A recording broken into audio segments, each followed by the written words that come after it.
Hello and welcome to Dave Makes Stuff. The initial plan for this week's episode was to lift the front suspension of our off-roader using these. But seeing as this is still in my hand, obviously that didn't happen. But fear not, we fitted some bonnet catches instead. So now the bonnet won't flap open while I'm driving it, which is kind of important. So this is the sort of bonnet catch we went for. The locking latch goes in the bonnet itself and engages with a pin that you attach somewhere in the engine bay.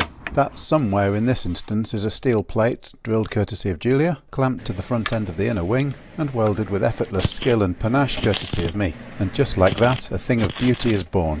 Now we need to create a cutout in the right place for the latch on the bonnet itself. And to make it really easy to get that position right, here's a tip I picked up elsewhere, really like it.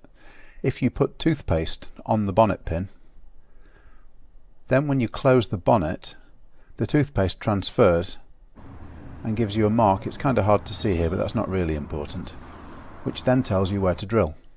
So now, assuming your significant other isn't chasing you around for nicking the toothpaste, you can go ahead and drill into the bonnet. It's a double skinned bonnet here, so I've gone through the first layer with a 25mm hole saw. Always a good idea to check that it is in the right place. Yep, it closes like it should. It's not hanging up on the pin. We're all good. Now I'm going back into the hole, but I'm not going to drill all the way through from the inside. Instead, I'm just using the pilot drill. It centers in the hole I've already drilled, and I can go through the top layer just with the pilot drill, and then I can finish off with the bonnet propped slightly open. Unprop and close it, and if you've done everything right, the pin should be projecting through the hole. So next is to carefully position the catch and start marking out where we're going to cut on the bonnet. Once you've marked it out, it's time for fun with power tools. I found it easiest to use a hole saw for the small end and then the angle grinder for everything else. Just for once, I'm not going crazy and lopping big holes and fixing it later. It's sensible to be slightly oversized so that the catch actually fits in, but you don't want to overdo it. It's much less risky just to fettle it with a file afterwards. So at this point the hole's the right size, but the latch won't sit down flat like we want it to unless we bash things with a hammer. Well, that's that fixed. Now all we need to do is bolt it down. So now it's fun with power drill time.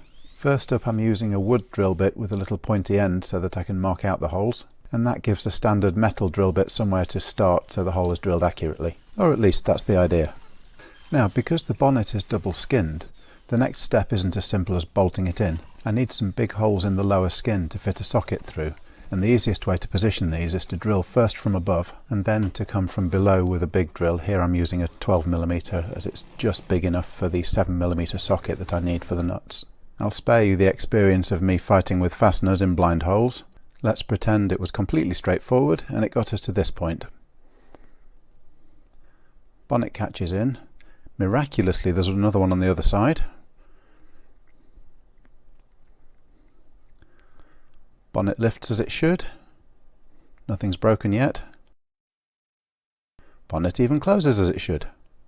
So with the bonnet pins in, that rounds up this episode. You can see we've got tools and hardware everywhere, and that's because we're not just working on the bonnet pins.